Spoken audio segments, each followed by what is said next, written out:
Setelah lama tak didengarkan oleh publik, nama Bambang Triatmojo kembali mencuat setelah putra mendiang Presiden Soeharto atau Presiden kedua Republik Indonesia ini menggugat Menteri Keuangan Sri Mulyani ke Pengadilan Tata Usaha Negara atau PT UN Jakarta. Gugatan ini terkait dengan perpanjangan pencegahan bepergian ke luar negeri dalam rangka pengurusan piutang negara atau dilarang ke luar negeri karena masih ada utang dengan negara. Bambang yang juga salah satu pendiri PT Global Mediacom Tbk dengan kode emiten BMTR atau dulu bernama PT Bimantara Citra dicekal ke luar negeri terkait penyelenggaraan SEA Games 1997. Lantas seperti apa permasalahan gugatan yang terjadi dan bagaimana update hingga saat ini? Akan kita bahas dalam Kementerian Keuangan yang mencekal Bambang Triatmojo.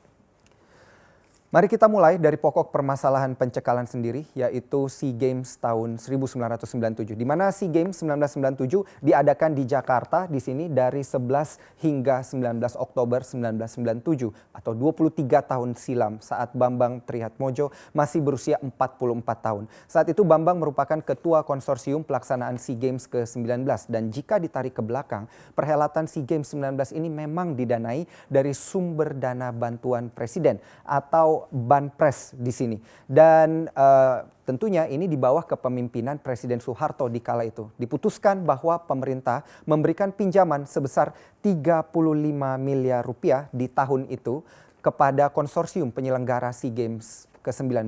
Sebagai ketua konsorsium, Bambang memang bertanggung jawab untuk menyediakan di sini seluruh fasilitas daripada SEA Games yang dibutuhkan. Hal yang berkaitan diungkapkan juga oleh Setia Utama selaku Sekretaris Kementerian Sekretariat Negara. Ia mengatakan di sini konsorsium memang mempunyai tugas antara lain menyediakan dana untuk penyelenggaraan SEA Games ke-19 di tahun 1997 dan dalam penyelenggaraannya konsorsium mengalami kekurangan dana pada saat itu tahun 1997 dan negara memberikan pinjaman yang pada akhirnya menjadi utang konsorsium di sini kepada negara atau dengan kata lain ini merupakan piutang negara. Nah, di sisi lain ada kewajiban memang yang harus tetap dijalankan dan jika dikatakan tidak mampu membayar utang termasuk bunga dan denda, mungkin jumlah utang dari pelaksanaan SEA Games tahun 1997 sudah mencapai triliunan rupiah. Namun belum ada perhitungan nilai utang yang pasti hingga saat ini yang dirilis oleh Kementerian Keuangan sebagai penanggung jawab permasalahan utang ini. Tapi apabila sampai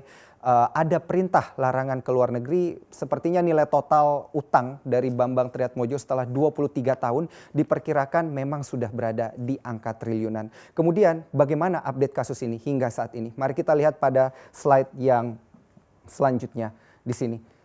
Terkait permasalahan piutang ini, Kemensetnek telah melakukan upaya-upaya pengembalian piutang negara kepada Bambang Triatmojo selaku Ketua KMP SEA Games 19 tahun 1997, yaitu dilakukan melalui serangkaian rapat di sini atau rapat koordinasi yang dihadiri oleh perwakilan dari Kemensetnek, Sekretariat Jenderal Kementerian LHK, DJKN, Kementerian Keuangan, Sekretariat Presiden dan juga KMP SEA Games 19 tahun 1997. Di dalam rakor ini disepakati bahwa permasalahan penyelesaian piutang yang dimaksud akan dilimpahkan kepada Kementerian Keuangan di sini sebagai hasilnya, di mana terkait penyerahan pengurusan piutang negara dan juga teknis pelaksanaannya nanti akan seperti apa. Pihak Kemenkeu pun menjelaskan kepada media bahwa penanganan permasalahan penyelesaian piutang negara ini sedang berproses di Kementerian Keuangan sampai dengan piutang tersebut dinyatakan lunas atau selesai sesuai dengan ketentuan peraturan perundangan yang berlaku. Nah, merespon hal ini, Bambang bukan tanpa perlawanan karena ia kemudian mendaftarkan gugatan kepada PT UN Jakarta Pusat dan di dalam gugatannya Bambang Triatmojo meminta PT UN menyatakan batal atau tidak sah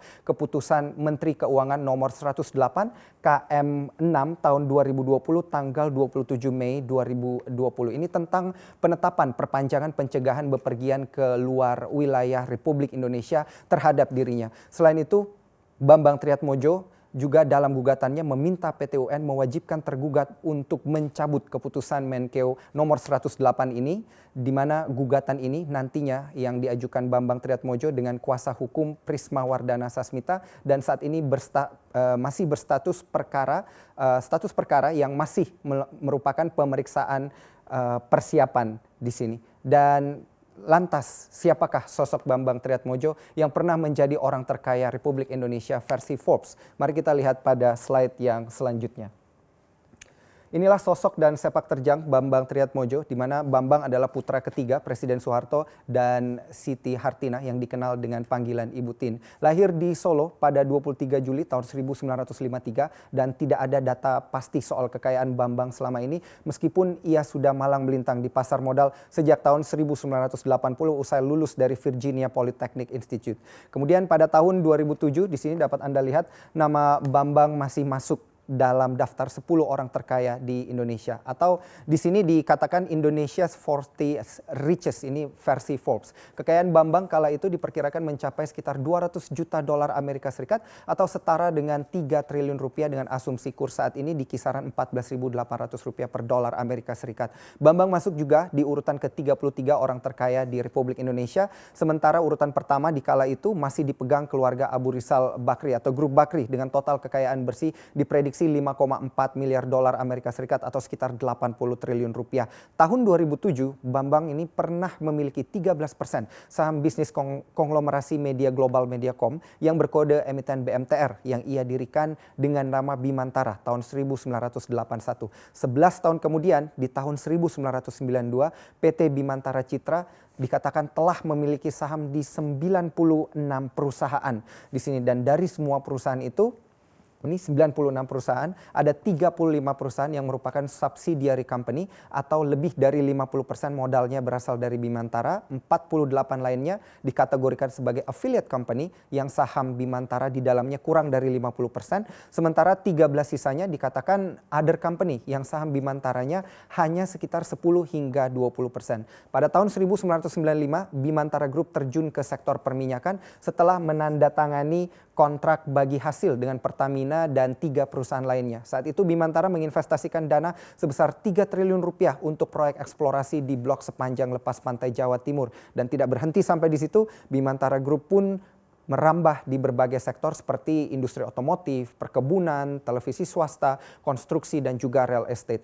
Bambang kemudian menjual sebagian sahamnya kepada Haritanu Sudibyo pada tahun 2001 yang dikabarkan dengan nilai harga jual yang sangat tinggi. Lantas, dengan berbagai kekayaan ini, bagaimana nasib penyelesaian kasus piutang dengan Kementerian Keuangan selanjutnya? Mari kita lihat. Direktur Jenderal Kekayaan Negara Kementerian Keuangan Isa Rahmatarwata mengatakan alasan mencegah Bambang ke luar negeri karena belum menyelesaikan kewajibannya. Pencegahan pun ini juga dilakukan setelah beberapa proses yang sesuai dengan ketentuan hukum yang berlaku. Oleh karenanya, ia meminta Bambang tidak perlu gegabah dan bisa membicarakannya dengan baik-baik. Hal ini seperti yang diungkapkan pada awak media yang pada saat itu mengatakan dalam menjalankan tugas ini panitia pasti sudah memanggil atau memperingatkan yang bertanggung jawab untuk melunasi piutangnya sebelumnya. Kalau tidak diperhatikan, maka panitia diberi kewenangan oleh undang-undang tadi untuk melakukan action yang lebih. Action yang lebihnya seperti apa? Tentunya dengan cara pencekalan, dan yang kedua di sini selain mencegah yang bersangkutan ke luar negeri, bisa juga Kementerian Keuangan kemudian melakukan pemblokiran rekening yang bersangkutan, dan dikatakan juga ini bisa dilakukan dengan prosedur meminta ke otoritas yang berwenang. Jadi hingga pencekalan, hingga pemblokiran rekening yang bersangkutan. Nah, ini hal yang menarik yang perlu dinantikan selanjutnya adalah langkah apa lagi yang akan dilakukan oleh Bambang Triatmojo, mengingat selain larangan ke luar negeri, Kementerian Keuangan juga dapat memblokir rekening yang bersangkutan. Tentunya akan kita nantikan bersama.